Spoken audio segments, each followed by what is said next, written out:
אדוני אלוקינו מלך העולם אשר קידשנו במצוותיו וציווה להדליק נר של חנוכה.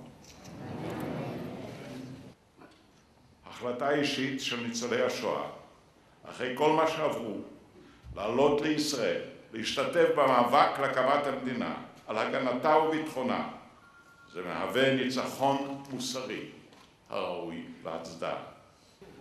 זו פעם ראשונה מאז הוקמה המדינה שנשיא המדינה מעניק כבוד מיוחד לניצולי השואה ומארח אותנו כאן בביתו.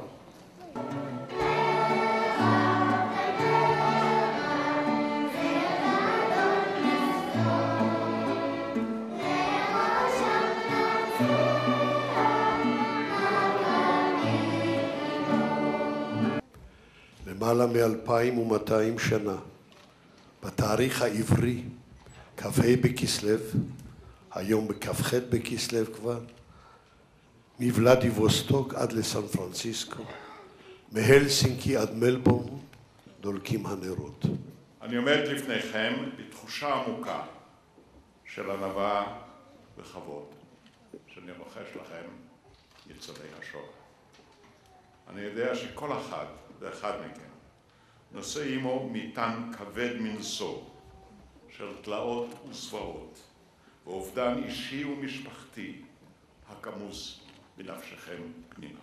מי שחווה את הנורא מכל, שאיבד את כל היקר לו, שיצא מאפר התופת וחזר לחיים חדשים, שראה בעיניו את תהומות הרוע השפני ולא פקע בו האמונה באדם, נושא בחובו תואר של רוח, נס של תקווה טובה.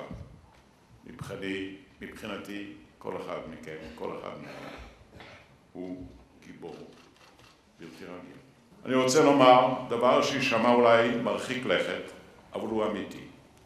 ניצולי השואה תרמו תרומה מכרעת לניצחונה של מדינת ישראל על אויביה. בין המתנדבים למלחמת העצמאות היו גם כאלה שנותרו נצר אחרון במשפחותיהם. הם נפלו למרבה יגון, למען המדינה, חללים בשדות הקרב, ולא זכר בהמשך המשפחה. רוח ישראל גברה.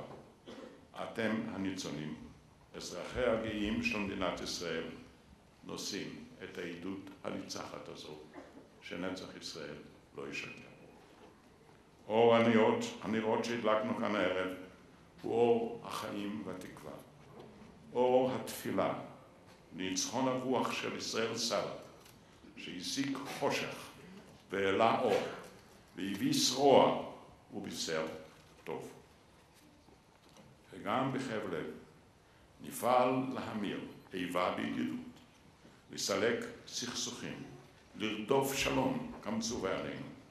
וכגודל השואה, כן גם תהיה גדולה התקווה. לא יהי. ברוכים תהיו וחג שמח לכם ולבני.